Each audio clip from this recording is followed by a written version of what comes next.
सो hey guys, कैसे हैं आप सब लोग। मैं हूं विभोर और आपका एक बार फिर से स्वागत करता हूं मेरे यूट्यूब चैनल पर जिसका नाम है लर्न लॉ विथ विभोर। तो हम लोग लॉ ऑफ क्राइम्स 1 के ऊपर एक सीरीज़ बना रहे हैं जहां हम लोगों ने अभी तक सिलेबस डिस्कस करा। उसके बाद हम लोगों ने देखा कि आईपीसी का एक्सटेंड एंड ऑपरेशन कितना है। उसके बाद हम लोगों ने बात करी थी क्राइम की डेफिनेशन की। आज का हमारा जो टॉपिक है वो है कॉन्सिक्वेंस ऑफ अ क्राइम, यानी कि essential constituent of a crime, जो कि एक्टिव सीरियस और मेंसरिया होता है। आज हम उसके बारे में बात करने वाले हैं और इस कंसेप्ट को हम थोड़ा सा डिटेल पर इन डेप्थ समझने की कोशिश करेंगे। तो आइए शुरू करते हैं आज की वीडियो बिना किसी देरी के। I hope you are excited and interested. तो जब हमने बात करी थी क्राइम की, हमने क्या कहा था, जो क्राइम है it's an offence against the state. ठीक है, क्योंकि एक बेसिकली एक अनलॉफुल एक्ट है जो स्टेट पनिश करता है या कोई भी लॉफुल अथॉरिटी पनिश करती है। और हम लोगों ने कॉन्ट्रैक्ट वाला एग्जांपल लिया था जहां हम लोगों ने बात करी थी कि ए और बी दो लोग हैं, तो उस केस पर क्या हो रहा है, उस केस पर सिर्फ ए और बी की लाइबिलिटी दूसरे के ऊपर है, but the moment it becomes a crime कोई भी इंसान आकर के सू कर सकता है। The reason being it is an offence against the state, क्योंकि इससे पूरी सोसाइटी, पूरी कम्युनिटी, पूरा स्टेट अफेक्ट होता है। एंड जितने भी ऐसे ऑफेंसेस निकल करके आते हैं वो स्टेट के थ्रू पनिश होते हैं। ठीक है, अब आज हम शुरू करने से पहले एक बात करते हैं कि जो क्राइम होते हैं वो होते क्यों हैं। ये एक बहुत इंपॉर्टेंट क्वेश्चन है जो हमारे दिमाग में आना चाहिए। क्राइम हो क्यों रहा है, मतलब हम लोगों ने सब कुछ, बात सही है, हमने सब कुछ समझने की कोशिश करी, बट वाई क्राइम, क्राइम हो क्यों रहा है, इसका आंसर क्या होना चाहिए आपके हिसाब से। इसका आंसर कमेंट बॉक्स में देने की मुझे कोशिश करो कि आपको क्यों, क्या लगता है क्राइम क्यों होता है। मैं इसका भी आंसर देता हूँ आपको, बट पहले आप इस वीडियो को पॉज करो और जा करके कमेंट में आंसर दो कि आपको क्यों लगता है क्राइम होता क्यों है। ठीक है, तो क्राइम, जब हम क्राइम के बारे में पढ़ना शुरू करेंगे तो एक कंसेप्ट निकल करके आता है, एक सब्जेक्ट निकल करके आता है जिसको बोलते हैं हम क्रिमिनोलॉजी। ठीक है, जब आप साइकोलॉजी पढ़ते हो तभी आप क्रिमिनोलॉजी पढ़ते हो, जब आप लॉ पढ़ते हो तभी आप क्रिमिनोलॉजी पढ़ते हो। तो criminology is a subject which deals with the theories of crime. Crime होता क्यों है, कैसे होता है, किस कारण से होता है, किस लिए होता है, क्यों होता है, वो सब का सब जो चीज़ें हैं, it becomes the subject matter part of criminology. ठीक है, तो अब क्राइम होता क्यों है इसको अभी हम इतने डिटेल में नहीं समझेंगे, क्योंकि जब हम क्रिमिनोलॉजी पढ़ेंगे इसको हम तब इन डेप्थ जा करके पढ़ेंगे। तो क्राइम के कुछ बेसिक कारण है। पहला है ग्रीड, अगर इंसान ग्रीडी बन जाए तो फिर वो क्राइम कमिट करेगा। दूसरा है एंगर, गुस्सा आया मार पिटाई कर दी, गुस्सा आया मर्डर कर दिया, गुस्सा आया बोतल निकाली सिर पे फोड़ दी। तीसरा जेलसी,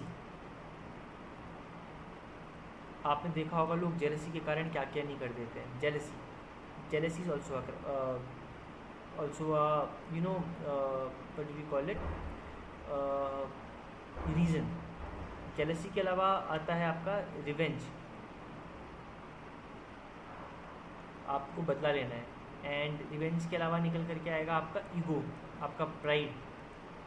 आपसे किसी ने कुछ गलत बोल दिया, आपको गुस्सा आ गया, आप गए आपने हथौड़े से मार दिया, क्योंकि आपका प्राइड उससे अफेक्ट हो गया था। या आपके साथ किसी ने कुछ गलत करा, आपने जा कर के उसके साथ गलत कर दिया। या आप देख रहे हो आपको एक लड़की पसंद है, एक लड़का उसको डेट करने लगा, आपने जा कर के लड़के को मार दिया। या आपको उसको देख कर के इतना गुस्सा आया कि आपने जाकर लड़के को मार दिया। या आपके अंदर इतनी ग्रीड बनी बैठी है कि आपको पैसे कमाने हैं, तो आप जा कर के कुछ भी कर रहे हो उस ग्रीड के लिए, तो वो भी क्राइम का इसेंशियल इंग्रेडिएंट बन सकता है। तो क्राइम की कुछ बेसिक रीज़न है, जब हम क्रिमिनोलॉजी की पढ़ाई करेंगे तब हम उनको समझने की कोशिश करेंगे। तो अभी हम इसमें इन डेप्थ नहीं घुसते हैं। तो बेसिकली जब हम बात करते हैं क्राइम की, जो क्राइम के एलिमेंट हैं वो क्या क्या होंगे उसको समझने की हम कोशिश करेंगे। तो जब हम बात करते हैं क्राइम की, तो इसमें जो पहला आपका हमने बात करी थी क्राइम की स्टेज की, हमने क्या क्या बात करी थी। क्राइम की 4 स्टेज होती है। पहली स्टेज होती है इंटेंशन, दूसरी स्टेज हमारी क्या होती है, प्रिपरेशन। ठीक है, दूसरी स्टेज हम लोगों की जो होती है वो होती है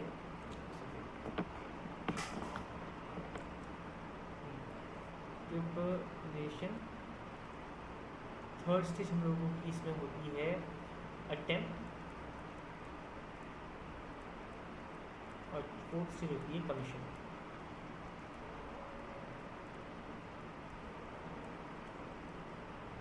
क्राइम की ये 4 स्टेजेस होती हैं।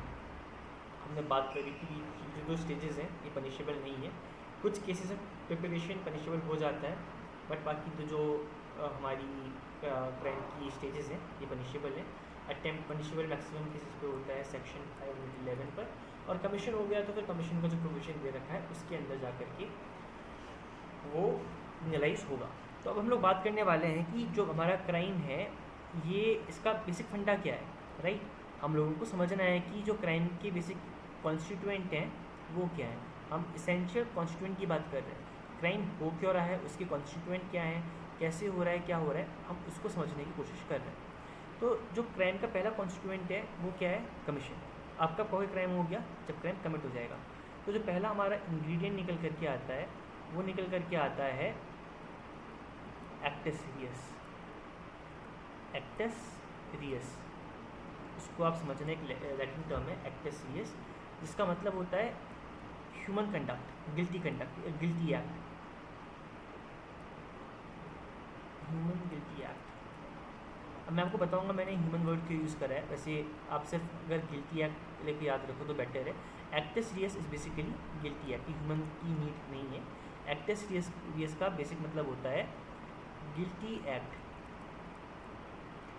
अगर आप कोई ऐसा एक्ट करो जिसकी वजह से आप गिल्टी हो जाओ तो आपने एक्टस रियस करा।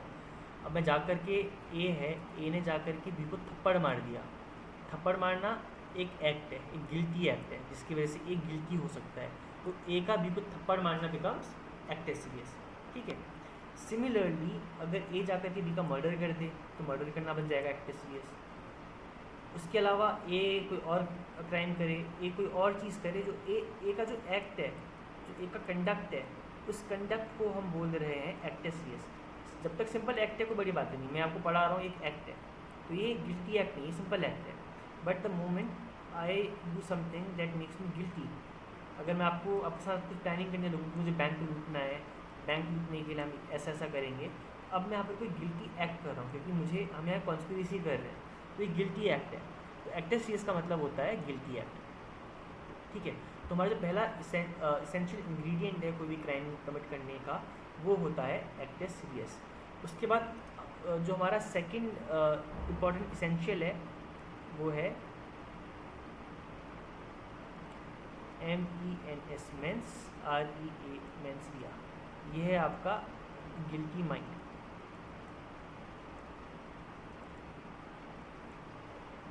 जब आपका मेंस रिया होगा तभी आप पनिश होगे। हमने कल इस बारे में थोड़ा छोटी सी बात करी थी कि अगर मेंस रिया होगा तभी इंसान गिल्टी होगा, अदरवाइज गिल्टी नहीं होगा, right. If you could remember हम लोगों ने इस बारे पर बात करी थी। तो मेंस रिया का मतलब, गिल्टी माइंड का मतलब होता क्या है। हम लोगों ने जब क्राइम की स्टेज की बात करी थी, हम लोगों ने कहा था क्राइम की पहली स्टेज क्या है, इंटेंशन। ये क्या है, आप यहाँ कोई एक्ट नहीं कर रहे हो, आप दिमाग पर सोच रहे हो कि मैं ऐसा करूँगा, इसने मेरे पैसे छीन लिए हैं, मैं जाकर इसका मर्डर कर देता हूँ। आपने सिर्फ सोचा है, आपने कुछ करा नहीं है। जो आपकी सोच है, जो आपकी ये दिमाग के अंदर जो थॉट्स चल रहे हैं वो आपका इंटेंशन है, और ये इंटेंशन आपका शो करता है mains Riya, which is your guilty mind. अगर आपके पास मेंस रिया नहीं होगा तो आप क्राइम करोगे ही नहीं। देखो मैं आपको पढ़ा रहा हूँ, मेरे पास कोई दिमाग में गिल्टी थॉट गलत, मेरा कोई गिल्टी माइंड नहीं है कि मैं क्या करने वाला हूँ, क्या कर रहा हूँ, तो मैं कुछ नहीं करने वाला, है ना ऐसा। तो मेरे दिमाग में जब कोई थॉट ही नहीं है मैं करूँगा क्या। देखो जब थॉट नहीं होगा तो मैं प्रिपरेशन नहीं करूँगा, जब मैं प्रिपरेशन नहीं करूँगा तो मैं अटेम्प्ट नहीं करूँगा, जब मैं अटेम्प्ट नहीं करूँगा तो कमीशन होगा ही नहीं। तो guilty mind is one of the most essential ingredient of a crime. I hope you understand this, because एक बहुत बड़ा और बहुत इम्पॉर्टेंट मैक्सिम है जो हमको समझना पड़ेगा। तो इसको समझने के लिए देखो हमको एक चीज़ समझनी बहुत ज़रूरी है कि जो क्राइम है वो है क्या। ये तो नहीं है ना कि मैं सुबह उठ करके मैंने क्राइम कमिट कर दिया। ऐसा आपने किसी को देखा है कि कोई अपराधी जा रहा है जिसको बहुत बड़ा बैंक लूटना है, जिसको किसी का मर्डर करना है, कोई टेररिस्ट जा रहा है बम फोड़ना है जा करके कहीं, तो आपने देखा कि उठाया जाकर बम फोड़ दे सीधे, नहीं ना। मतलब ऐसी कंडीशन बन के आ गई कि बम अपने आप फट गया, ऐसा नहीं होता। जो हमारा क्राइम है ये जो है ये हमारी खुद की चॉइस है, आपको मेरे को कोई फोर्स नहीं कर रहा है कि मैं क्राइम कमिट करूँ, बट हमारी अपनी खुद की चॉइस है, हमारी खुद की इंडिपेंडेंट विल है, हमें कोई फोर्स नहीं कर रहा है। तो अगर फोर्स करेगा तो क्राइम होगा ही नहीं, बिकॉज हमारा जो गिल्टी माइंड है वो है ही नहीं। इंडिपेंडेंट विल, हम लोगों को जो क्राइम है हम लोगों की खुद की चॉइस है, या हम लोगों की खुद की इंडिपेंडेंट विल है। अभी इंटेंशन है हमारी चॉइस, इंटेंशन का, तुमने प्रिपरेशन करा मेरी चॉइस, मैंने उसका अटैम्प्ट करा मेरी चॉइस, मैंने कमीशन कर दिया मेरी चॉइस, मुझे कोई रोक नहीं रहा है।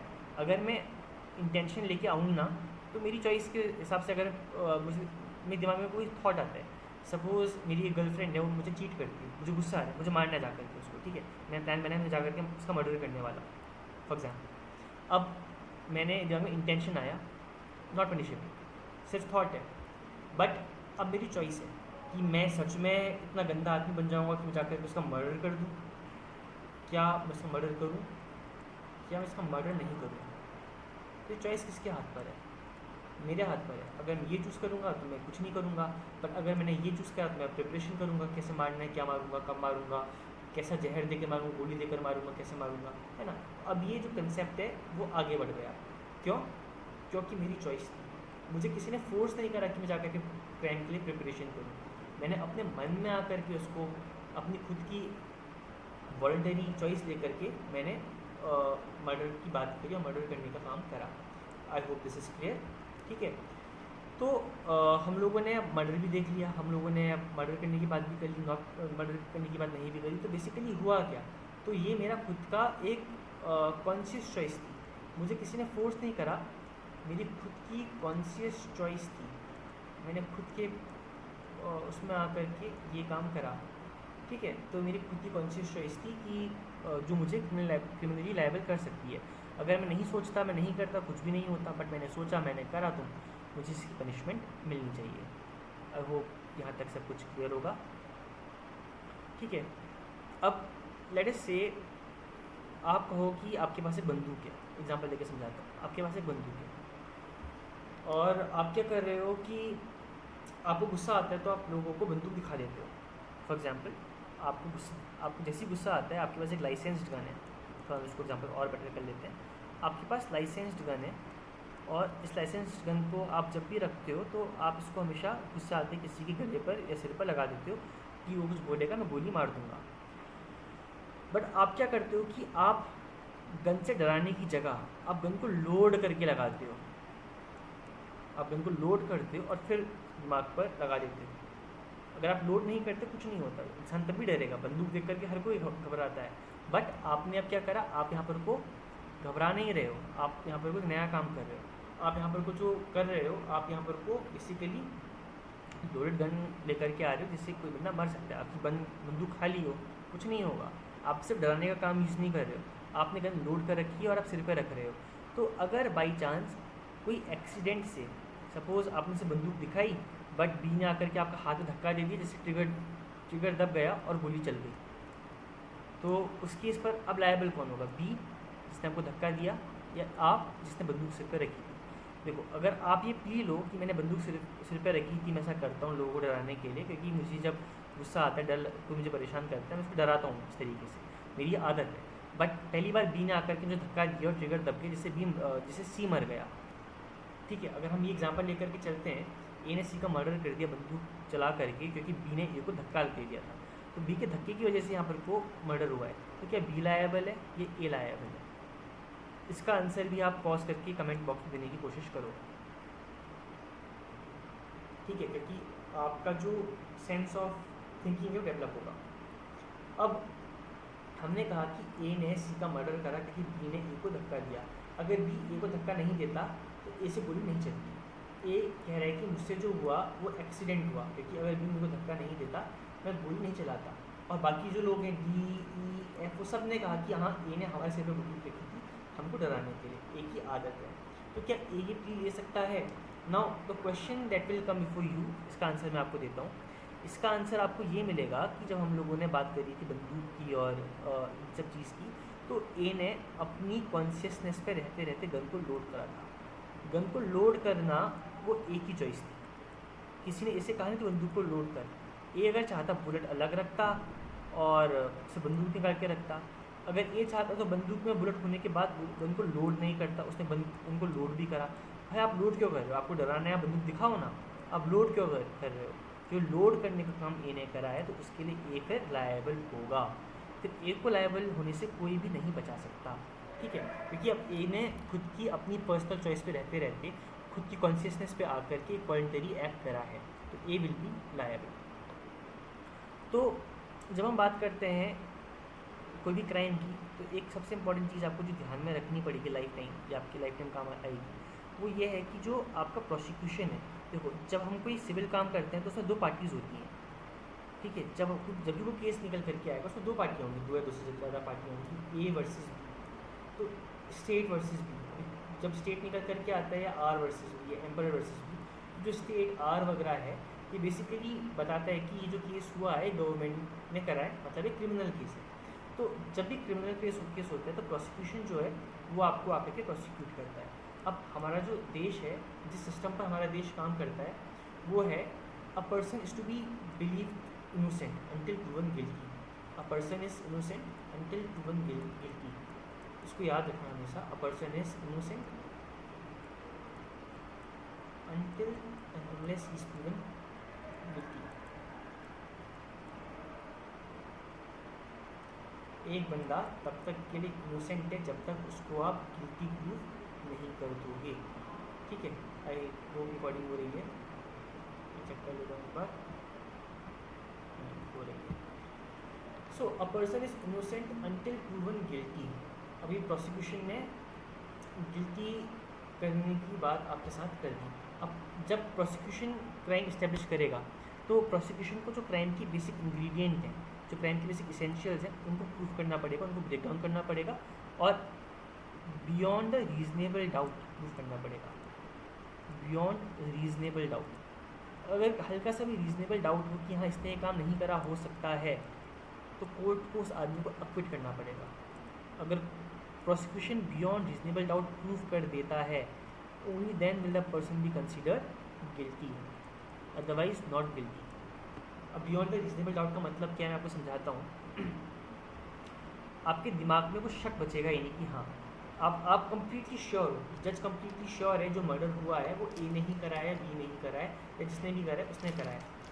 इसमें तीसरी कोई चॉइस है ही नहीं, तीसरी को कंडीशन निकल करके आ ही नहीं सकती। तो बियॉन्ड रीजनेबल डाउट का मतलब ये है, आपके दिमाग में अगर हल्का सा क्वेश्चन भी हो कि क्या पता बी ने नहीं करा हो, तो आप उसको अक्विट करोगे, क्योंकि हमारा जो सिस्टम है वो बोलता है कि प्रोसिक्यूशन को अक्यूज को बियॉन्ड द रीजनेबल डाउट आपको पूरा उसे प्रूफ करना पड़ेगा।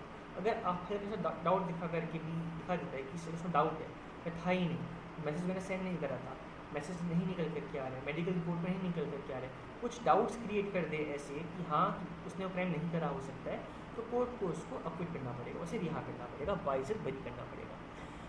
तो अब हम बात करेंगे जो ये क्राइम है, इनकी बेसिक इंग्रेडिएंट, इसके बेसिक एलिमेंट, इसके बेसिक कॉन्स्टिट्यूएंट्स क्या क्या हैं। तो जो सबसे पहला कॉन्स्टिट्यूएंट कोई भी क्राइम का है वो है नंबर 1 पर्सन।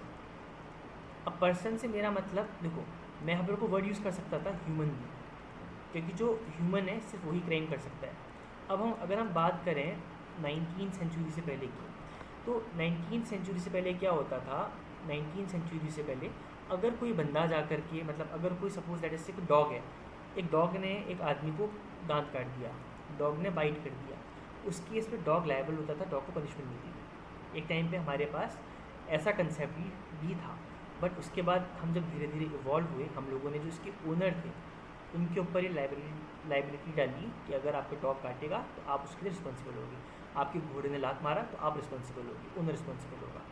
तो हम लोग एनिमल्स को प्रोसिक्यूट नहीं करते। अगर हम एनिमल्स को प्रोसिक्यूट करना शुरू कर देंगे तो बहुत सारी दिक्कतें आना शुरू हो जाएंगी, एनवायरमेंट की दिक्कतें आना शुरू होंगी।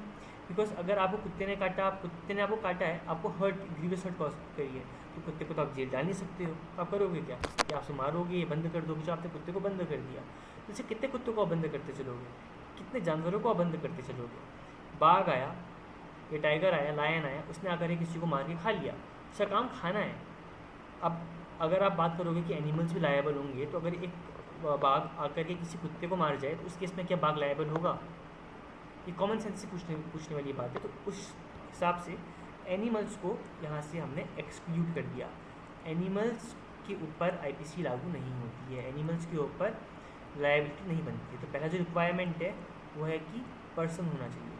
अब देखो, मैंने फिर आपको मैं बोल रहा हूँ पर्सन, मैं ह्यूमन बीइंग नहीं बोल रहा हूँ। इसका क्या कारण है?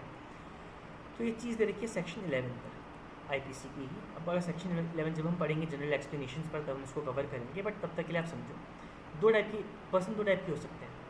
एक होगा नेचुरल पर्सन, दूसरा होगा आर्टिफिशियल पर्सन। अब जो नेचुरल पर्सन है वो क्या हो गए, आप, मैं, ह्यूमन बीइंग, जितनी ह्यूमन बीइंग्स हैं हम सब नेचुरल पर्सन हैं, हम सब एक्चुअली पे एग्जिस्ट करते हैं। तो मैक्सिमम जो क्राइम होगा वो हम लोग करेंगे, हम ह्यूमन बीइंग्स करेंगे। जो सेकंड कंडीशन है वो है artificial person. I am sorry, artificial person में कौन निकल करके आएगा? Body corporate. जैसे आपकी कंपनी हो गई,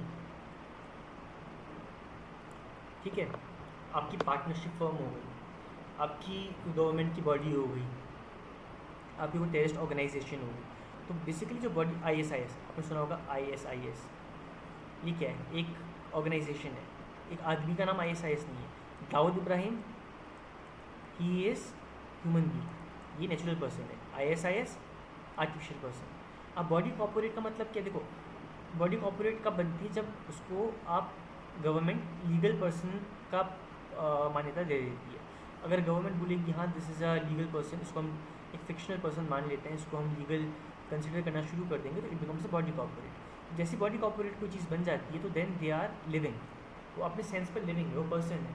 तो अगर वो कोई एक्ट करेंगे तो लायबल होंगे। अब कंपनी है, कंपनी में बहुत सारे लोग हैं, कंपनी में शेयर होल्डर होते हैं, कंपनी पर प्रमोटर्स होते हैं, कंपनी पर डायरेक्टर्स होते हैं। अब सपोज करो मैं कंपनी का शेयर होल्डर हूँ, मैं गया, मैंने जियो के शेयर्स ले लिए, ठीक है, मैं कंपनी जियो का मैं भी शेयर होल्डर हूँ, जियो में मेरा भी स्टॉक है, मेरा भी जियो पे पैसा है, मैं जियो, मेरी भी कंपनी जियो हो गई। अब लेटेस्ट से कि कल जियो को फ्रॉड कर देती है, तो क्या मैं पनिश होऊंगा? फ्रॉड जियो ने करा, क्या मैं पनिश हो सकता हूँ? बिकॉज मैं तो एक शेयर होल्डर था, मैंने सिर्फ पैसे दिए थे इस एक्सपेक्टेशन से कि मेरे पैसे बढ़ जाएंगे, बट अब जियो ने फ्रॉड कर दिया है, तो क्या उस फ्रॉड के लिए मैं लायबल हूँ? तो इसका आंसर है नहीं। इसलिए हम जब बोलते हैं कि पर्सन लायबल है, उस पर्सन को हम बोलते हैं कंपनी लायबल है, एक इंडिविजुअल नहीं, कंपनी लायबल है। अब कंपनी उसके बाद देखेगी कौन लायबल है, किसकी लायबिलिटी निकल करके आएगी, डायरेक्टर कौन है, क्या क्या है, वो कंपनी लॉ का बाकी चीज़ों का पर्सपेक्टिव है, बाकी चीज़ों का प्रोव्यू है, वहाँ पर भी हम टच नहीं करेंगे। बट ये समझ लेना कि जो पहला हमारा इंग्रेडिएंट है वो है कि पर्सन, उसका पर्सन होना ज़रूरी है, या वो ह्यूमन बीइंग हो, नेचुरल पर्सन हो, या वो आर्टिफिशियल पर्सन हो। अगर वो कंपनी हो तब भी वो पर्सन में काउंट होगी और वो क्राइम कमिट कर सकती है। हाँ, अब अंतर क्या है? जो नेचुरल पर्सन है, जैसे ह्यूमन बीइंग्स जो है, वो सारे क्राइम कमिट कर सकते हैं, क्राइम का कोई भी नेचर, कोई भी ग्रेविटी, वो सारे क्राइम कमिट कर सकते हैं। बट जो कंपनीज़ हैं, जो बॉडी कॉर्पोरेट हैं, जो आर्टिफिशियल पर्सन है, वो सिर्फ और सिर्फ स्पेसिफिक क्राइम कमिट करेगी, जैसे फ्रॉड, या कोई चीज़ बैंड है, सपोज दैट इज इंडिया के अंदर प्रोस्टिट्यूशन इलीगल है, तो अगर वो कंपनी प्रोस्टिट्यूशन को प्रमोट कर रही है तो उस केस पर वो कंपनी लायबल होगी, बिकॉज अब ये इंडिविजुअल काम नहीं कर रहा है, कंपनी काम कर रही है। कंपनी डायरेक्टर्स पनिश होंगे, पनिश तो आप किसी ह्यूमन बीइंग को ही करोगे, पर कंपनी के ऊपर आप फाइन इम्पोज कर सकते हो। अगर कंपनी ने फ्रॉड करा तो कंपनी के पास जो पैसे हैं, कंपनी के जो असेट है, उसे बेच करके आप फाइन देना पड़ेगा कंपनी को, कंपनी लायबल होगी, ठीक है। तो हमारी पहली इंग्रेडिएंट जो है वो है पर्सन। अब हमारा आएगा सेकेंड इंग्रेडिएंट जो है सबसे इम्पॉर्टेंट, हमने बात भी करी थी, मेंस रिया, और आप कह सकते हो उसको guilty mind, guilty intention, guilty mind slash guilty mind slash guilty intention.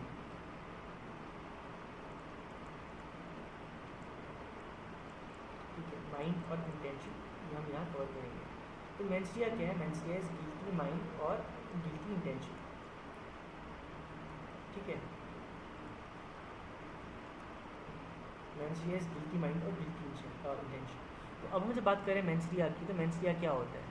तो मेंस रिया को समझने के लिए एक बहुत इंपॉर्टेंट मैक्सिम है, जो है आपने पढ़ा भी होगा लीगल मेथड्स पे या लीगल इंग्लिश पर जब आप पढ़ रहे होंगे, acts non फासिट रियम, acts non फासिट रियम निसी mens sit रिया, निसी मेंस मेंसेट किया। तो बेसिकली दो पार्ट मैक्सिम डिवाइड है, एक्टस नॉन फासिट्रियम और नीसी मेंसेट किया। जो मैक्सिम है ये दो पार्ट पर डिवाइडेड है। अब जो दो पार्टों क्या क्या है, एक पार्ट बात करता है आपकी गिल्टी एक्ट की, दूसरा बात करता है गिल्टी माइंड की। ये जो मैक्सिम है बहुत इंपॉर्टेंट मैक्सिम है, ये आपका पूरा पूरा कंसेप्ट को कम्प्लीटली क्लियर कर देगा। क्योंकि जब भी आप क्राइम की बात करोगे किसी भी क्राइम पर, ये तो इंग्रेडिएंट का होना बहुत ज़्यादा ज़रूरी है। पहला इंग्रेडिएंट है गिल्टी एक्ट, दूसरा इंग्रेडिएंट है गिल्टी माइंड। इन दोनों इंग्रेडिएंट का होना बहुत ज़रूरी है। अगर दोनों में से कोई भी इंग्रेडिएंट मिसिंग होगा तो क्राइम नहीं होगा। अब देखो अगर गिल्टी एक्ट ना हो, मतलब एक्ट सीरियस ना हो, तो एक्ट सीरियस नहीं होगा तो क्या होगा। अगर एक्ट सीरियस ना हो तो उस केस पर क्या होगा कि आपने वो क्राइम तो करा ही नहीं। आप बोलोगे मैंने तो कुछ करा ही नहीं, मैंने सिर्फ सोचा था, एक्ट तो कुछ किया ही नहीं है। तो कहेगी हाँ एक्ट तो कुछ किया ही नहीं है, तो उस केस में फिर आपका लायबिलिटी नहीं बन सकती। बट आपका सिर्फ माइंड गिल्टी है, आपने कोई ना कोई गिल्टी एक्ट कर दिया है। बट अब यहाँ पर जो आपने गिल्टी एक्ट करा है तो वहाँ पर को आप कोई प्ली ले सकते हो। देखो आपको पनिशमेंट मिलेगी, मिल सकती है नहीं मिल सकती है, वो डिपेंड करेगा कोर्ट के व्यू के ऊपर और आपने जो क्राइम करा है उसके ऊपर। बट पॉसिबिलिटी है कि अगर आपने गिल्टी एक्ट कमिट करा है तो आपको पनिशमेंट मिलेगी। आपने कोई गलत काम करा है तो पनिशमेंट मिलेगी। अब आप प्ली ले सकते हो मिस्टेक का, मुझसे गलती होगी। मैं आपको एग्जाम्पल देकर समझाता हूँ, ठीक है। थोड़ा सा और से एग्जाम्पल है, लेट से कि ए है, ठीक है। ए के पास एक बंदूक है जो कि ए हमेशा लोडेड करके रखता है। ए एक रेस्टोरेंट पर बैठा है, यहाँ पर तो ए की बंदूक जो है वो जेब पर है और सामने बैठा है ए के बी। बंदूक का डायरेक्शन है वो बी की तरफ को है। सी को ये बात नहीं पता। ए और सी बी बैठ कर रेस्टोरेंट में खाना खा रहे हैं। जो ए की जेब पर बंदूक है उसका डायरेक्शन है वो बी की तरफ को है और बंदूक लोडेड है, ठीक है। अब सी को ये बात नहीं पता। अब सी गया, सी ने ए को धक्का मारा, टक्कर मारी, किसी और बंदूक चल गई, जिससे बी मर गया। अब इसमें गलती किसकी? ए ने सिर्फ बंदूक जेब पर रखी। ए का कोई गिल्टी माइंड नहीं था मर्डर करने का, ठीक है। ए का कोई गिल्टी माइंड नहीं था मर्डर करने का। और सी तो ए से मिलने के लिए आया था, उसको पता भी नहीं था कि ए के पास बंदूक थी। इस केस पर आप क्या कहोगे? बी तो मर गया, बी की डेथ हो गई क्योंकि ए की जेब में जो बंदूक थी, जो गोली चली, बी मर गया। बट गोली चली सी की वजह से, बंदूक थी ए की। अब लायबल कौन होगा? ए लायबल होगा, सी लायबल होगा, दोनों लायबल होंगे, ठीक है। तो सी बोलेगा मैंने ए को धक्का दिया, ना मैंने कोई गिल्टी एक्ट करा, ना मेरा कोई गिल्टी माइंड है। ना मैंने कोई गिल्टी एक्ट करा, ना गिल्टी माइंड था, क्योंकि मैंने सिर्फ आकर के एक को धक्का सा दिया क्योंकि मेरा दोस्त था। मैं कहा मैंने तो हक टाइप का करा, उसकी जगह बंदूक थी, मुझे पता ही नहीं था। मेरी गलती कैसे? मैंने तो वो गिल्टी एक्ट करा ही नहीं। मैं तो सिर्फ ए को धक्का दिया था। एक से प्यार करते, दोस्त आकर के मिलते हैं, वो करते हैं, मैंने वो करा था। आप मुझे कैसे रिस्पॉन्सिबल कर सकते हो? ना मुझे बी को मारने का कोई इंटेंशन था, ना मेरे दिमाग में कोई ऐसा थॉट था कि मैं किसी को मारूंगा। बट एक ही जेब में बंदूक होने की वजह से वो मर गया। तो कोर्ट एक यहाँ आपकी बात सही है, ना आपका गिल्टी एक्ट था ना गिल्टी माइंड था, इसलिए आप लायबल नहीं है।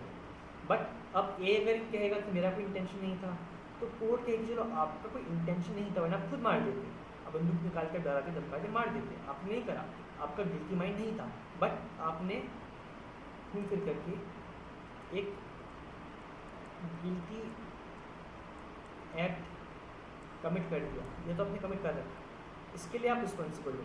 अब अगर आपने इंटेंशन से मारा होता तो हम कहते हैं आपने मर्डर कर दिया, हम आपको डेथ पेनल्टी देते या आपको उम्र कैद की पनिशमेंट दे देते। बट ये एक्सीडेंट हुआ है, ये आपने खुद की प्रोटेक्शन के लिए बंदूक रखी थी, धक्का लगा, एक्सीडेंट हो गया, तो हम आपको अब डेथ पेनल्टी नहीं दे सकते, तो हम आपको लाइफ इम्प्रिजनमेंट देंगे क्योंकि वो भी आपके लिए गलत हो जाएगा। तो हम आपको पनिशमेंट दे रहे हैं, बट 3-4 साल की, 7 साल की, 4 साल की जो पनिशमेंट कोर्ट को लगेगा सही, वो पनिशमेंट वो दे दी। I hope this much is clear. तो हम लोगों ने अभी तक बात करी हमारे एलिमेंट्स की। हमने अभी तक 2 एलिमेंट को शायद कवर करा था, 2 या 3 एलिमेंट कवर हो गए। तो तीसरा एलिमेंट जो हमारा है वो है एक्टस केस, ठीक है। तीसरा हमारा जो एलिमेंट है वो है एक्टस केस। अब जो एक्टस केस हो गया, मेंस रिया हो गया, तब हमारा क्राइम कमिट हो रहा है। अब चौथा जो है वो है हार्म। अब मैं बताऊंगा इसकी इंपॉर्टेंस क्या है हार्म की। हार्म या आपसे बोल सकते हो इंजरी। तो इंजरी होना इंपॉर्टेंट है, सेक्शन 44 के अंदर डिफाइन कर रखा है इंजरी क्या होती है। अब देखो आप बोलोगे कि क्राइम कमिट हो गया, क्राइम में इंजरी का मतलब क्या है, why do we need to have an injury? क्योंकि क्राइम की दो बेसिक एलिमेंट हैं, actus reus plus mens rea. तो इंजरी हमको क्यों चाहिए? देखो अब सपोज करते हैं, फिर एग्जाम्पल लेते हैं ए और बी वाला, ABC वाला। ए और बी बैठ कर रेस्टोरेंट में बैठे हैं, ए के पास बंदूक है जो बी को पॉइंट कर रही है जेब में, और बी को और सी को नहीं पता, सी आता है ए को धक्का देता है, बंदूक चलती है, बी मर जाता है। इस केस में सी तो बच गया, उसने ना गिल्टी एक्ट किया ना गिल्टी माइंड था, बट ए ने बंदूक लूट कर दी तो ये फंस गया। अब सपोज करो कि जो बंदूक थी वो गोली चलती है बट बी को ना लग करके किसी दरवाजे पर लग जाती है, तो क्या अब बी जा करके ए के ऊपर केस करेगा? अगर ये बताएगा कि जिन बंदूक मेरे गलती से चल गई, तो क्या बी जा करके ए के ऊपर केस करेगा? तो बोलेगा भाई अगली बार से मत बंदूक लेकर के आना, दिक्कत हो जाती है। ठीक है, आई hope you understanding my point. I don't know what happened this, ये क्या हुआ?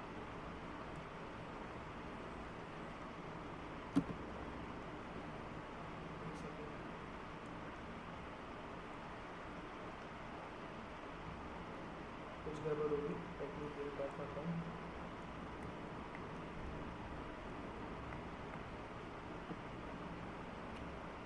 क्या हुआ भाई? कंफ्यूजन हो गया।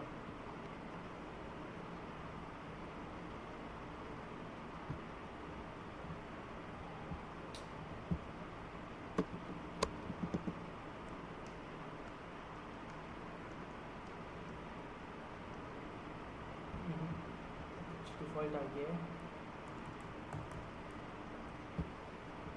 ये, यहाँ कहीं से कुछ हो गया है। पेन चूज़ करके देखते हैं वापस काम कर जाए पेन, तो इरेजर आ गया, पेन आ गया, ठीक है चलो, it's gone now, the error is gone. तो मैं आपसे क्या बोल रहा था, हाँ I was trying to explain you this concept कि कंसेप्ट है क्या। ठीक है, तो हम लोगों ने कहा कि इंजरी का होना इम्पॉर्टेंट है। अब मैं कह रहा हूँ कि इंजरी का होना इम्पॉर्टेंट है, तो इंजरी का होना इम्पॉर्टेंट क्यों है? तो जब तक दूसरे बंदे को इंजरी कोई होगी नहीं, वो क्यों कोई चीज़ करने की बात करेगा? अगर मुझे कोई इंजरी होगी नहीं, मैं क्यों बोलूँगा कि आपके बजा करके केस करूँगा? अब इंजरी किस टाइप की हो सकती है? ठीक है, इंजरी किस टाइप की हो सकती है, इस बात को जानना बहुत ज़्यादा ज़रूरी है। तो इंजरी आपकी बॉडी को हो सकती है, मैं आया धक्का दिया, चोट लग गई, बॉडी को इंजरी हो गई पहला। उसके बाद आपके माइंड को इंजरी हो गई, आपको परेशानी हो गई, क्रूएल्टी हो गई, आपका दिमाग ख़राब कर दिया, आपको मैंने परेशान इतना कर दिया कि आप मेंटली टॉर्चर हो गए। तो आपकी बॉडी को हो गई, आपके माइंड को हो गई, आपके रेपुटेशन को हो सकती है, या आपकी प्रॉपर्टी को हो सकती है। जो आपकी इंजरी है वो इन 4 टाइप की हो सकती है, injury to body, to mind, to reputation, to property. तो अगर इनमें से कोई चीज़ की इंजरी नहीं हो रही है तो आप ऑटोमेटिकली कुछ नहीं करोगे। आप देखो, जब मैंने आपको एग्जांपल देकर बताया, अभी ए ने बी को जो गोली गलती से चली, उससे बी के माइंड को इंजरी हुई। अगर आप को रिलेट करना चाहोगे तो आप देखोगे कि बी के माइंड को इंजरी हुई, बी डर गया, भाई ये क्या हुआ, बंदूक चल रही, मैं मर सकता था, समझ रहे हो? तो माइंड इंजर हुआ। अगर चोट लग जाती, पाँव पे गोली चल जाती या गोली हाथ पे लग जाती, तो बॉडी को इंजरी हो जाती, फिर भी केस बनता। अब रेपुटेशन को इंजरी कब होती है?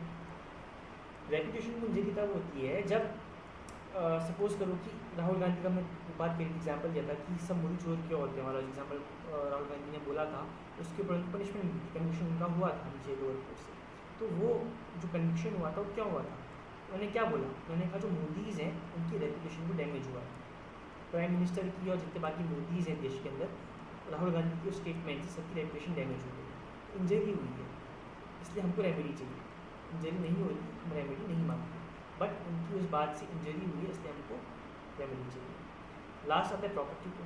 अब आपके पास सपोज छाता है और आपकी छाता को मैं उठा करके ले गया, तो आपको क्या हुआ, अब प्रॉपर्टी थी आपके पास से चले गई, मेरे पास आ गई, फिर मैंने चोरी कर दी, तो बेसिकली वो आपकी प्रॉपर्टी को लॉस हो गया।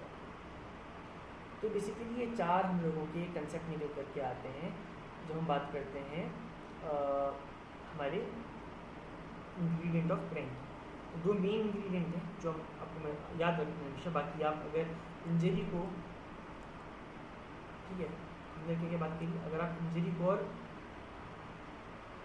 पर्सन को याद ना भी रख पाओ किसी कारण से, तो आपको ये दो चीज़ हमेशा याद रखनी पड़ेगी, एक्टस रियस प्लस मेंस रिया। और जो मैक्सिम था आपको उसको भी याद रखना पड़ेगा। बात करो इस मैक्सिम, एक्टस नॉन फासिक रिया इसी mains Riya. A person can not be held guilty until his mind is also guilty. जब तक आपका दिमाग गिल्टी नहीं होगा आप पनिशमेंट नहीं के हकदार नहीं होंगे। ये मैक्सिम की बोलने का मन है, इंटेंशन है। बट आपका जो एक्ट होगा कहीं ना कहीं दिख जाएगा, आपका जो माइंड होगा दिख जाएगा। आपने बंदूक लोड क्यों करी? देखो प्राइवेट डिफेंस, अगर आप बोलोगे प्राइवेट डिफेंस के लिए आपने लोड करी थी, तो प्राइवेट डिफेंस एक एक्सेप्शन है। जब हम जनरल एक्सेप्शन पढ़ेंगे तो वो एक्सेप्शन में फॉल करता है। अगर उस एक्सेप्शन में फॉल कर जाएगा तो आप रिहा हो जाओगे, कोई दिक्कत ही नहीं पड़ेगी। बट अगर आपने वो नहीं करा था, कुछ और आपका कारण था, तब आप गए, फिर आपको कोई भी नहीं बचा सकता। ठीक है, तो बेसिकली अब हम बात करेंगे कुछ केसेस की। हाँ, हम बात करेंगे एक्टस रियस की। अब एक्टस रियस क्या होगा? एक्टस रियस हम समझ रहे थे, एक्टस रियस का मतलब गिल्टी एक्ट। तो जो एक्टस रियस है ये इंटेंशनल होना चाहिए। अगर ये इंटेंशनल नहीं हुआ तो लायबिलिटी नहीं बनी। जैसे मैं एग्जांपल लेकर के बताता हूँ। हमने जो एग्जांपल लिया उसमें देखा ए ने अपने इंटेंशन से बंदूक लोड करी थी, ए लायबल था। अगर वो बंदूक लोड नहीं करता लायबल नहीं होता, उसका खुद का इंटेंशन था तो बंदूक लोड करके चली, उसकी खुद की गलती थी। बट ठीक है, वहीं पर को लेट अस से एक गाड़ी है, ए गाड़ी ड्राइव कर रहा है, ड्राइव करते करते उसको हार्ट अटैक आ जाए और आगे से बस जा रही है, बस में टक्कर लगे और एक्सीडेंट हो जाए, बस में कुछ लोग मर जाए। एम्बुलेंस आई, सबको लेकर चली गई हॉस्पिटल को, ए का ऑपरेशन हुआ और ए बच गया। अब बस के जो लोग थे उन्होंने ए के ऊपर केस कर दिया कि इन्हें एक्सीडेंट कॉज करा। ए क्या बोलेगा? भाई मुझे हार्ट अटैक आ गया था, मैं कंट्रोल नहीं कर पाया, मुझे हार्ट अटैक आया अचानक, मेरा दर्द हुई, मैं बेहोश हो गया, मुझे पता नहीं चला हुआ क्या उसके बाद। तो how can you make me liable for it? मैंने तो कुछ गलती करी ही नहीं। अगर मुझे हार्ट अटैक नहीं आता मैं कहीं से निकल के जाता, मैंने आज से पहले कभी एक्सीडेंट करे ही नहीं है। वो तो एक्सीडेंट इसलिए हो गया क्योंकि मुझे हार्ट अटैक आ गया। तो कोर्ट में हाँ बात सही है, समझ रहे हो? आपका जो एक्टस रियस है वहाँ इंटेंशन नहीं है। अभी इंटेंशन नहीं है तो क्या चीज़ मिसिंग है? यहाँ मिसिंग है मेंस रिया। वैसे ही अगर ए जा रहा है गाड़ी में, शीशा खुला है गाड़ी का, और शीशे के अंदर घुसने की वजह से मधुमक्खी का झुंड ए गाड़ी के अंदर घुस जाए और ए के ऊपर काटना शुरू करे, आगे पीछे आना शुरू करे, ए का ध्यान भटक गया उस काटने की वजह से, तो ए ने बी को छोड़ दिया और बी से टक्कर हो गई, बी मर गया। सी ने शुरू कर दिया ए को कि भाई आपने मेरे पति बी को मार दिया। तो ए क्या बोलेगा? मेरी गाड़ी के अंदर मधुमक्खी का झुंड आ गया था, मुझे कुछ दिख नहीं पाया, अब मैं क्या करता इसमें? मैंने गाड़ी को ब्रेक मारने की कोशिश करी बट तब तक भी मर गया था, तो इसमें मेरी गलती नहीं है। ठीक है, तो कोई भी क्राइम के जो बेसिक एलिमेंट होते हैं एक्टस रियस और मेंस रिया, और इसको हमेशा याद रखना, एक्टस नॉन फासिस्ट्रियम निसी मेंसिट रिया। ठीक है, तो बेसिकली आप जब इस मैक्सिम को देखते हो तो इस मैक्सिम का पर्पस ये है, वो ये बताता है कि कब आप गिल्टी माइंड अप्लाई करोगे for a guilty act. Guilty act कब होगा? जब आपका माइंड गिल्टी होगा, कैसे होगा, क्या होगा, ये उसकी बात करता है। ठीक है, तो बेसिकली हम लोग चेक करते हैं हमारा इंटेंशन और हमारा माइंड। इंटेंशन क्लियर है, कोई दिक्कत नहीं, आपसे एक्ट गलती से हो गया, आप अगर जनरल एक्सेप्शन पे आते हो ठीक है, नहीं आते हो आपकी पनिशमेंट का क्वांटम कम हो जाएगा, क्योंकि आपने कोई ना कोई गिल्टी एक्ट करा होगा, तभी आप उस गिल्टी एक्ट के उस पर पहुँच रहे हो, अदरवाइज आप नहीं पहुँचोगे। आपका कहीं ना कहीं मेंस रिया हल्का फुल्का रहा होगा। अगर आप बोलो कि आपसे मिस्टेक हो गई, आपसे कोई चीज़ और भी होगी, तो उस केस पर आपने कोई गलती करी। अब देखो हमने क्या एक बात करी थी, crime is to do something, act. क्या अगर मैं बोलूँ ओमिशन टू एक्ट, तो ये भी क्राइम हो सकता है? देखो अगर आपने कोई एक्ट करा, ए नदी के पास खड़ा है, आपने धक्का दिया, ए पानी में डूब के मर गया, आपने एक्ट करा, this act is punishable. But वहीं पर को ए पानी पर डूब रहा है, आप देख रहे हो, आपने इग्नोर करा, आप चलते बने और ए मर गया, तो क्या आप लायबल होगे? यस और नो। आप स्विमिंग, आप ओलंपियन हो, आप स्विमिंग में आप गोल्ड मेडलिस्ट हो, आपको स्विमिंग में गोल्ड मिला है बहुत बार, आपने देखा भी मर रहा है, आप नहीं पूरा को नहीं बचाया, तो क्या आप लायबल होगे? आपने यहाँ कोई एक्ट नहीं करा, बट आपने ओमिशन टू एक्ट करा, आपने कोई एक्ट करा ही नहीं, क्या अब आप लायबल होगे? इसको पॉज करके इसका आंसर देने की कोशिश भी करें। ठीक है, एक क्वेश्चन आपके लिए और बन गया। आई hope this thing is clear. ठीक है, अब हम समझेंगे थोड़ा सा मेहनत से। अगर आपने इसका आंसर नहीं दिया तो मैं आपको बताता हूँ। तो जो लॉ है वो आपके ऊपर इम्पोज करता है ड्यूटी। वो ड्यूटी होती है take care, to reasonably take care. आप कोई ऐसा काम नहीं करोगे जिससे दूसरे आदमी को भी इम्पैक्ट करे। आपकी एक्टिविटी की वजह से दूसरे आदमी को हैम्पर नहीं होना चाहिए। आप रोड पर चल रहे हो, आपका स्पीकर लाउड स्पीकर लेकर चल रहे हो जिसकी वजह से किसी को हार्ट अटैक आ जाए, आपके गाने की वजह से बाकी लोग परेशान हो रहे हैं, अगर आप वो सब काम करोगे तब आप लायबल हो सकते हो न्यूसेंस के लिए, बाकी चीज़ों के लिए। बट अगर कोई इंसान कुछ कर रहा है, सपोज किसी के साथ किसी का मर्डर हो रहा है, आप देख रहे हो मर्डर हो रहा है, बट आप वहाँ जाते नहीं हो, आप इग्नोर करके चले जाते हो, तो आपकी कोई लायबिलिटी नहीं बनती। आप किसी भी कारण से रिस्पॉन्सिबल नहीं हो क्योंकि आपने कुछ नहीं करा। बट इसमें भी एक एक्सेप्शन निकल करके आएगा। देखो इसमें एक्सेप्शन निकल करके क्या आएगा, बेसिकली लेट से एग्जाम्पल थोड़ा इजी लेते हैं। ABC 3 लोग हैं, A ने B को डंडा मारा C के सामने, तो B के C के ऊपर केस कर सकता है कि उसने मुझे बचाया नहीं, हाँ या नहीं? इसका आंसर है नहीं, क्योंकि C ने कोई एक्ट नहीं करा है। बट C को एज अ विटनेस बुला करके पूछ सकते हैं कि A ने क्या कुछ करा था या नहीं करा था, वो एक सेपरेट स्टोरी है। अगर A कोई काम C को काम नहीं भी करे, A और B के बीच में नहीं भी पड़े, तो कोई दिक्कत नहीं, A C लायबल नहीं होगा। बट वहीं पर कोई लेटेस्ट से C के पास एक बहुत बड़ा खेत है, उसे खेत के बीच से एक रास्ता होकर के जाता है, और C ने अपने खेत के दोनों ओर और रास्ते के बीचों बीच एक गड्ढा खोद दिया, जिससे जो बहुत बड़ा गड्ढा था, बहुत डीप गड्ढा था। अब यहाँ पर से A ऊपर की तरफ जा रहा है और A को ये बात पता नहीं, C गड्ढा खोद करके बाहर को निकल करके आ रहा है। अब C ने A को बताया नहीं कि ये गड्ढा, यहाँ पर वो गड्ढा है, A जाता है गड्ढे में गिरता है, खाई में गिरता है, मर जाता है। एक की डेथ हो जाती है बिकॉज वहाँ पर को पत्थर कुछ होता है, ये मर जाता है। तो क्या अब C लायबल है या नहीं है? इसका आंसर है C इज लायबल। अब क्यों C लायबल है? अभी तक नहीं था, अब लायबल क्यों है? ठीक है, अब इस बात को जानना और समझना इंपॉर्टेंट है। देखो अभी तक C लायबल इसलिए नहीं था क्योंकि C ने कुछ करा नहीं था। C ने जो हरकतें करी थी वो बहुत बेसिक, बहुत सिंपल, मिनिमलिस्टिक हरकतें थी। बट अब C लायबल क्यों है? C लायबल इसलिए है कि C ने ओमिशन टू एक्ट करा। C ने गड्ढा खोदा था, C ने A को इन्फॉर्म नहीं करा, उस इन्फॉर्मेशन के ना होने की वजह से उसने गड्ढा खोद कर कवर करा था। यहाँ पर A को अंदाज नहीं आया, A गिर के मर गया।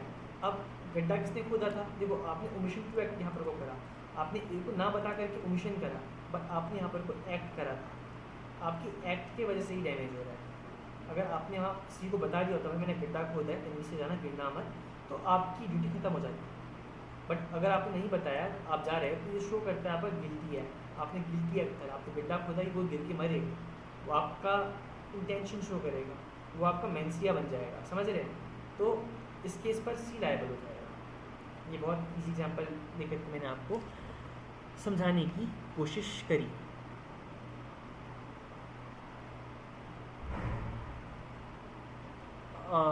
अब उसके अलावा अगर आप किसी को खाना ना खिलाओ, ठीक है, सपोज करो, मैं एग्जांपल लेकर के बताता हूँ, एक केस भी है, पहले आपको केस का नाम बता देता हूँ। जिसका नाम है R versus Gibbons and Proctor. एक सेकेंड, मैं इसको यहाँ लिखता हूँ, R versus Gibbons and Proctor, ये हमारा केस का नाम है। तो बेसिकली इस केस पर क्या कहा था? इस केस पे कोर्ट ने कहा था कि जो 14 Crapman and his wife were guilty of murder, मतलब बेसिकली एक क्रैपमैन था और उसकी वाइफ थी, उन लोग गिल्टी हेल्ड करा था कि उन्होंने खाना ना देकर ही किसी को मार दिया। They didn't feed a person, जिसकी वजह से कोई मर गया, इसलिए वो लायबल थे। ठीक है, अब आपको सेपरेट करना पड़ेगा मॉरल्स को विथ लॉ। आपने लीगल मेथड में मॉरल्स पढ़े होंगे, मॉरल्स क्या होते हैं, उसको अब आपको सेपरेट करना पड़ेगा। एक सेकेंड,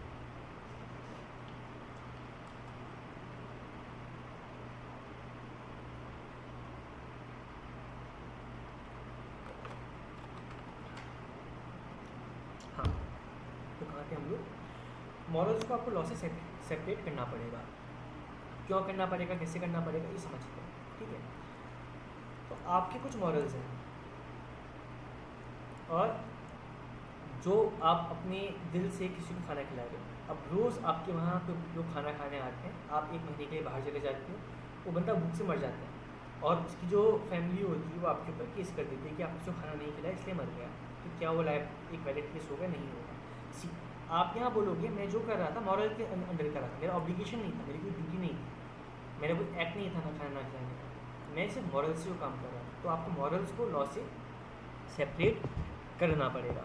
ठीक है, अब एक डॉक्ट्राइन निकल करके आता है जिसका नाम है बट फॉर जो आपका डॉक्ट्राइन है वो ये बेसिकली ये कहता है कि एग्जाम्पल देकर समझा, ऐसे समझना थोड़ा डिफिकल्ट होगा। लेट अस से, एक सेकेंड इसको ऊपर कर देते हैं थोड़ा सा पहले।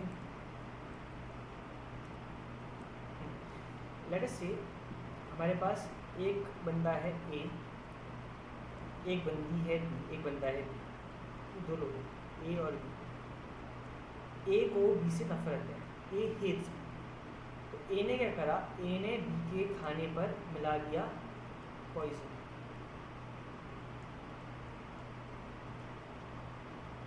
अब बी के खाने पॉइजन मिलाया, बी ने खाना खाना शुरू करा और बी मर गया, बी डाई। तो क्या ए लायबल है? आपका आंसर होगा यस, इज लायबल। अब मैं आपको एक एग्जांपल देता हूँ कि जब बी की डेथ हुई, बी को हॉस्पिटल लेकर के आए, बी का पोस्टमार्टम हुआ और पोस्टमार्टम पे ये पता चला कि जो बी की डेथ हुई है वो हुई है फ्रॉम हार्ट अटैक। ए ने जो पॉइजन दिया उससे इसका कोई लेना देना है ही नहीं, मेडिकल रिपोर्ट के अंदर ये निकल कर के आ गया। ठीक है, तो अब अगर आप बोलो ए प्ली ले ले कि उसकी डेथ हार्ट अटैक से हुई है, मेरे पॉइजन से नहीं हुई है, तो क्या ए लायबल होगा या नहीं होगा? अब ये एक बहुत बड़ा क्वेश्चन है। बी मर गया, बी की डेथ हो गई, ठीक है, तो क्या अब ए लायबल है या नहीं है, इसको आप मुझे समझाने की कोशिश करो। क्या आप उसको मुझे समझा पाते हो? वीडियो को पॉज करो और जा कर के इस चीज़ को समझाने की कोशिश करो। ठीक है,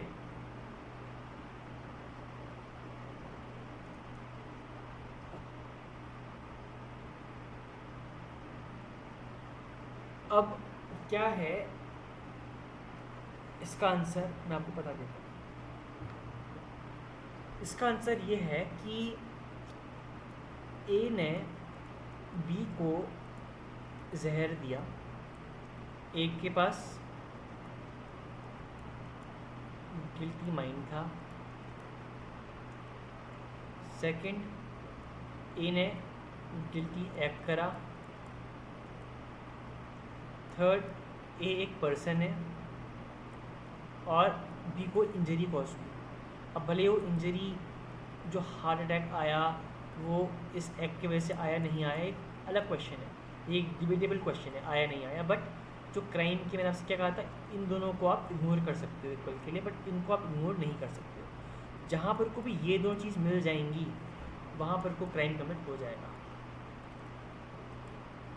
ठीक है, जैसे ही एक्टस रियस और मेंस रिया आपका हो जाए वैसे ही आप बोल सकते हो कि जो हमारा क्राइम है वो क्राइम कमिट हो गया।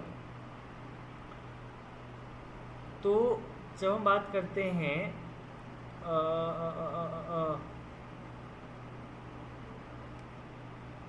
हाँ, एक केस मैं किसी ढूंढ रहा था, एक केस मुझे और मिला अभी। इस केस का नाम है आर वर्सेस स्मिथ। अब इस केस में क्या होता है, इस केस में जो आर होता है, मतलब R is basically your state, ठीक है, स्मिथ इज योर अक्यूज्ड। ये प्रोसिक्यूशन है, ये स्मिथ है, ये आपका अक्यूज्ड है, ये आपका गिल्टी पर्सन है। तो इसको आप बोलते हो डिफेंडेंट। आपने अगर नहीं जानते होगे, देखो, एक होता है आपका, जब सिविल केस की बात करते हो, प्लेंटिफ रेस्पोंडेंट, मैंने पढ़ा होगा, आई गेस। नहीं पढ़ा तो उसको हम बाद में कवर करेंगे। बट जब आप क्रिमिनल केस की बात करते हो, तो जो केस डिफेंड कर रहा है, जो अक्यूज है, उसको हम डिफेंडेंट भी बोलते हैं, ठीक है। Accuse is also known as defendant. तो जो डिफेंडेंट रिस्पेक्ट होते हैं, ये होते हैं एक सोल्जर, और ये आते हैं फाइट पर अपने एक कलीग के साथ, और फाइट करते करते उस सोल्जर को ये स्टैब कर देते हैं। जो उनका स्टैब होता है वो उनको चोट पहुंचाता है, और स्टैब होते ही उनको लेकर जाया जाता है हॉस्पिटल को, ठीक है। अब जो आपका विक्टिम है उसको हम लेकर जा रहे हैं हॉस्पिटल, बट जब हम रास्ते पर होते हैं तो क्या होता है कि जो विक्टिम होता है वो गिर जाता है, उसे चोट लग जाती है, और ऐसा 2 बार होता है। उसके बाद उसका ट्रीटमेंट शुरू होता है।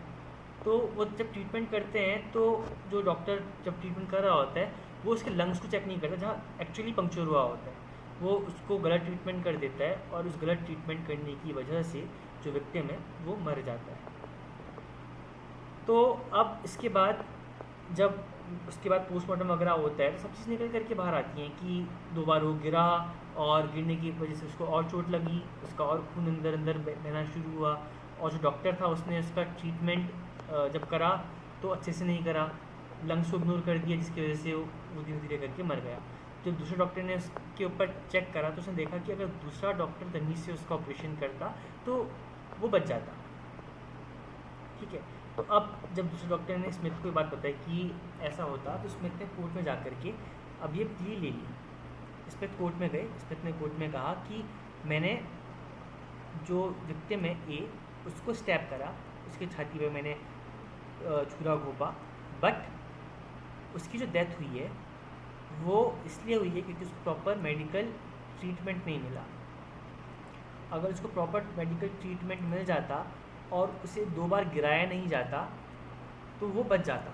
2 बार जो उसको इंजरी पहुंची है वो नहीं पहुंचती, और उसका प्रॉपर मेडिकल ट्रीटमेंट होता तो वो बच जाता। तो बेसिकली कोर्ट ने इस केस पे ये हेल्ड करा कि भाई, आपकी बात चलो हम मान लेते हैं एक पल के लिए कि चलो आपकी वजह से उसकी डेथ आपकी वजह से उसकी डेथ कॉज नहीं हुई है, बट आपके पास गिल्टी, आपने गिल्टी एक्ट किया, आपके पास गिल्टी माइंड था, अब आपने क्राइम तो कमिट कर दिया है। अब अगर आप बोलते हो कि आपकी वजह से डेथ कॉज नहीं हुई है, तो आप मुझे ये बताओ कि अगर आप उसको पंचर मारते ही नहीं, उसको आप चाकू मारते ही नहीं, तो क्या उसको डॉक्टर के पास लेके जाने की ज़रूरत पड़ती? नहीं, डेथ कभी होती ही नहीं। तो आपका गिल्टी एक्ट भी है, आपका गिल्टी माइंड भी है, इसलिए यू आर लायबल, ठीक है। तो ये हमारा हो गया। इसके बाद हमारे पास फिर बहुत सारे केसेस हैं। अगर मैं आपको इन केसेस को बताऊं तो टाइम निकल जाएगा, ठीक है।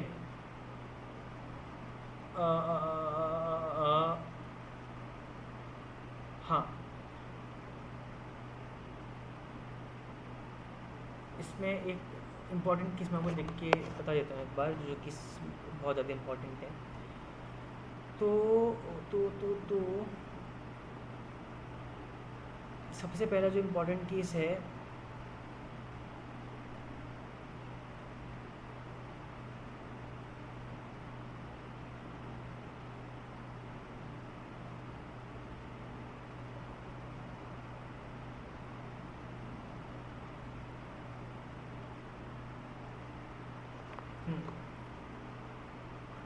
सबसे पहला जो केस हम देखेंगे वो है आर वर्सेस प्रिंस। आपने शायद इस केस को टॉट में पढ़ा होगा, नहीं पढ़ा तो मैं आपको यहाँ पढ़ा देता हूँ। इस केस में जो प्रिंस थे, इन्होंने क्या करा, इन्होंने एक 16 साल की लड़की को किडनैप कर लिया against the wish of her father, ठीक है। बेसिकली किडनैप क्या करा, इसको अपने साथ उठा करके ले गए। जो प्रिंस थे इस लड़की को उठा करके ले गए बिना फादर की परमिशन के, और उसके बाद पकड़े गए। तो इन्होंने कोर्ट में जाकर के डिफेंस लिया कि लड़की ने उन्हें बोला था कि उसकी उम्र 18 साल की है, लड़की 18 ईयर्स की है, ठीक है, बट लड़की 16 ईयर्स की। तो उसने कहा कि मेरा जो लड़की है वो दिख भी 18 ईयर्स की रही थी, लगभग लग रहा था कि 18 ईयर्स की है। उसने बोला मुझसे 18 ईयर्स की हूँ, बट वो निकली 16 ईयर्स की। तो मिस्टेक ऑफ फैक्ट हो गया।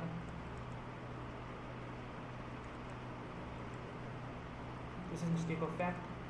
मुझे पनिशमेंट नहीं मिलना चाहिए क्योंकि मेरा जो मेंसरिया है वो नहीं है। बट हम लोगों ने एक केस और कवर करा था, आपको याद होगा तो, M H. George versus state of Maharashtra, याद आया? इस केस पे जब बंदा गोल्ड लेकर के इंडिया में एंटर करता है उस पे, तब तक इंडिया पे गोल्ड लाना अलाउड होता है, बट जब वो हवाई जहाज़ पर होता है तो लॉ बन जाता है कि गोल्ड लाना अलाउड नहीं है। तो कस्टम वाले उसको पकड़ लेते हैं, अरेस्ट कर लेते हैं। तो वो पी लेता है कि उसको पता नहीं था कि इस इंडिया के अंदर कोई लॉ है। तो कोर्ट कहती है बेटा ignorance of law is no excuse. तो कोर्ट ने इस केस में भी सेम चीज़ हेल्ड करी कि ignorance of law is no excuse, and इसलिए Prince will be held guilty because 16 साल की बंदी को लेके जाना, भले ही वो मिस्टेक ऑफ फैक्ट हो गया बट आपने क्राइम कमिट कर दिया, ठीक है।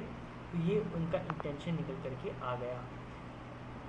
अगला केस जो हम कवर करते हैं वो है, एक second, Om Prakash versus state of Punjab. मैं इसको लिख देता हूँ, नाम इसका ओम प्रकाश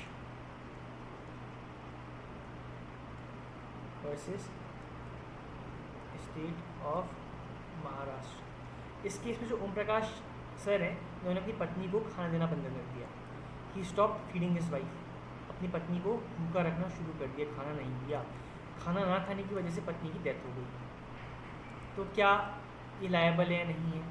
अब उन्होंने कहा कि मैंने कोई एक्ट तो करा ही नहीं, मेरी पत्नी वीक होने लगी थी, तो मैं मर्डर कैसे कर दिया? तो कोर्ट ने इस केस पर ये हेल्ड कहा कि you are liable for murder because आपने खाना नहीं दिया, विच शोज़ योर इंटेंशन और नॉलेज कि अगर आप खाना नहीं दोगे, खाना नहीं खिलाओगे, बंदा मर सकता है, इसलिए आप लायबल हो, ठीक है। तो सेकंड केस हमने ये कवर कर लिया। एक केस अगर मैं आपके साथ और कवर करूँ, एक केस है Harjinder Singh versus Delhi administration. Harjinder Singh versus Delhi administration. इस केस पर क्या होता है, एक फ़ाइट होती है दिलीप कुमार और हरजिंदर सिंह के बीच पर, ठीक है, टिन फैक्ट्री के आसपास। मैं इसको पढ़ देता हूँ। In this case a fight took place between Dilip Kumar and Harjinder Singh, appellant near the water tap in front of a tin factory in Zamirwali Lane, Delhi. Harjinder Singh was badly injured in the fight and then he left the place holding out a threat that he would teach a lesson to Dalip Kumar. The appellant returned with his brother Amarjeet Singh to go away, but either these two or Dalip Kumar pulled out of house into the lane and gave him beating near lamppost in Zamirwali Lane. It seems to us that the High Courts had not considered whether the third ingredient has been proven in the case or not. In our opinion, the circumstances justify the inference that the accused did not cause to intend the injury. When the appellant struck the deceased with the knife, he must have known that the deceased being being in a bent position. In these circumstances, he struck the deceased with the knife with the intention to cause an injury, likely to cause death, with quite legitimate. The appeal is allowed and conviction is altered from 302 to 304. तो basically ये case आपके intention के ऊपर चला गया कि जिसका intention था वो हर्ट करने का था, बट मर्डर हो गया गलती से क्योंकि पोजीशन का उसको पता नहीं था। बेसिकली जो पोजीशन थी वो झुक गया था जिसकी वजह से उसकी डेथ हो गई। उसका जो इंटेंशन था वो चोट पहुंचाने का था, ना कि जान लेने का। तो उस केस के हिसाब से कोर्ट ने मर्डर से हटा करके उसको कल्पेबल होमिसाइड में कन्वर्ट कर दिया, ठीक है। तो आज हम यही ख़त्म करते हैं अपनी वीडियो को। आशा करता हूँ आपको वीडियो पसंद आई हो, आपको एक्टर सीरियस और मेन सीरियस समझ में आ गया हो। एक छोटा सा अगर मैं समझ दे दूँ तो 4 बेसिक इंग्रीडियंट हमारे होते हैं। पहला है पर्सन, कि पर्सन होना इंपॉर्टेंट है। अब पर्सन आर्टिफिशियल नेचुरल कुछ भी हो सकता है। सेकंड एक्टर सीरियस, कोई गिल्टी एक्ट होना इंपॉर्टेंट है। फिर गिल्टी माइंड होना इंपॉर्टेंट है जिसको हम बोलते हैं मेंसरिया। एंड फाइनली होनी चाहिए कोई इंजरी। जब ये 4 इंग्रेडिएंट आपके मिल जाएंगे उस केस पे एक क्राइम सक्सेसफुली कमिट हो जाएगा। अगर देखो ये दोनों इंग्रेडिएंट तो होते ही होते हैं। अगर आप कोई भी केस उठा कर देखो तो आपको हर केस पे दोनों इंग्रेडिएंट दिखेंगे, अदरवाइज वो केस फाइल करेगा ही नहीं। इंजरी नहीं होगी, इसको फ़र्क नहीं पड़ेगा, कोई केस करने के लिए नहीं आने वाला, कोई एफ नहीं कराएगा। बट ये जो एलिमेंट है एक्टस रियस और मेंस रिया, ये डिटरमिन करते हैं कि कोई क्राइम हुआ है या नहीं। इसको आपको याद रखना पड़ेगा, actus reus plus mens rea. Actus reus आपने कर दिया तो आपको पनिशमेंट मिलेगी मिलेगी, बट मेंस रिया से आप बता सकते हो कि उसकी ग्रेविटी कितनी होगी। आपने मर्डर कर दिया, आपने अगर आप एक्सेप्शन फॉलो नहीं करें तब आप पनिशमेंट के लायबल होगे, बट कितनी पनिशमेंट वो आपकी मेंस रिया बताएगी, ठीक है। तो मेंस रिया एक्टस रियस के बाद इंपॉर्टेंस है, और आपको याद रखना पड़ेगा actus non facit rea nisi mens sit rea. A person can not be held guilty until and unless his mind is also guilty. I hope this video makes sense और आपको कुछ समझ में आया होगा एक्टस रियस और मेंस रिया के बारे पर। तो आज की वीडियो खत्म करते हैं, हम जल्द मिलेंगे अगली वीडियो के साथ, जहां हम बात करेंगे जनरल एक्सप्लेनेशंस की। हम जनरल एक्सप्लेनेशंस को समझेंगे कि आईपीसी के अंदर कौन कौन से जनरल एक्सप्लेनेशंस हम लोगों को दे रखे हैं। तो आशा करता हूँ आपको वीडियो पसंद आई हो, हम जल्द मिलेंगे नई वीडियो के साथ। Thank you so much for watching this video. Share channel को कर देना और सब्सक्राइब कर देना, नहीं करा हो तो थोड़ा मोटिवेशन बढ़ जाता है। हम जल्द मिलेंगे नई वीडियो के साथ। चलो, सी यू गाइस।